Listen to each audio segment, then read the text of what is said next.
할렐루야, 김양일 목사입니다. 오늘 5분 설교는 너희 안에 이 마음을 품으라 라는 주제로 말씀을 전합니다. 사도 바울이 너희 안에 이 마음을 품으라 곧 그리스도 예수의 마음이니 라고 말하며 그리스도의 마음을 자세히 설명하셨습니다.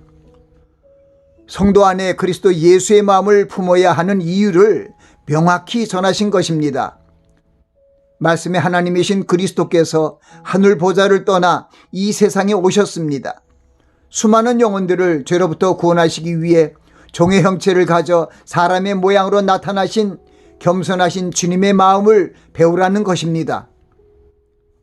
하나님의 본체의 형상이신 주님께서 수많은 영혼을 구원하시려는 하나님 아버지의 뜻을 이루시기 위해 자신을 비우시고 낮추시고 결국 십자가에 달려 죽으셨습니다.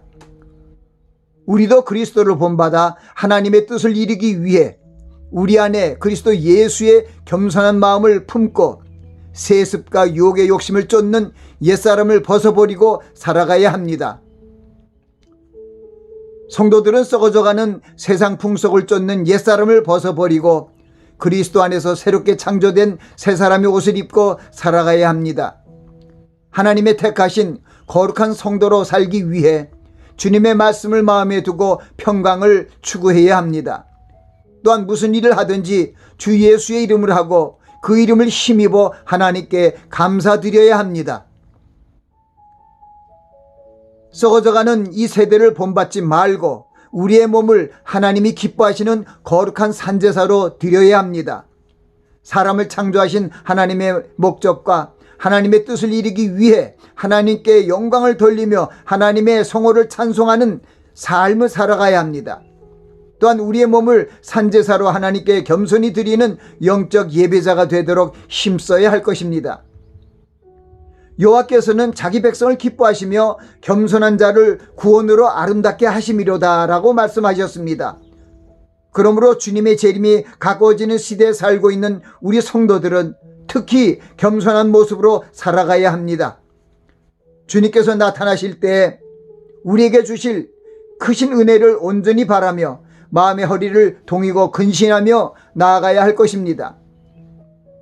전능하신 하나님께서 마음이 겸손한 자와 함께 거하시는 것은 겸손한 자의 영과 회개하는 심령의 마음을 소성케 하기 위함이라고 말씀하셨습니다.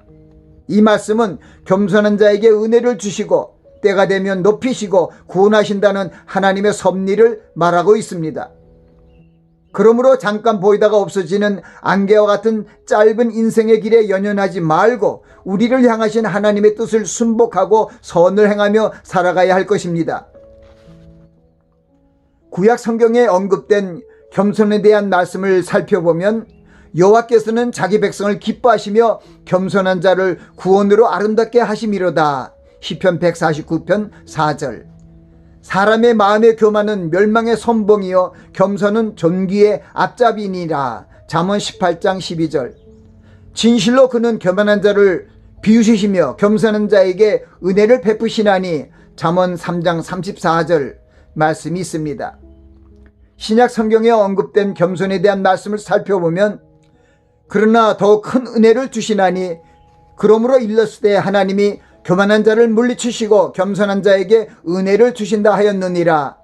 야고보서 4장 6절. 그러므로 하나님의 능하신 손 아래서 겸손하라. 때가 되면 너희를 높이시리라. 베드로전서 5장 6절. 이 말씀들은 우리 안에 그리스도의 마음을 품어야 할 이유를 선포하고 있습니다. 성도들은 우리를 향하신 하나님 아버지의 선하시고 기뻐하시고 온전하신 뜻이 이루어지기를 위해 우리의 마음과 자세를 겸손으로 동이고 순종하는 삶을 살아야 합니다. 하나님께서 교만한 자를 물리치시고 겸손한 자에게 은혜를 베푸신다는 구원과 축복의 기본적인 섭리를 바로 알고 겸손한 자세로 우리 안에 그리스도의 마음을 품어야 합니다.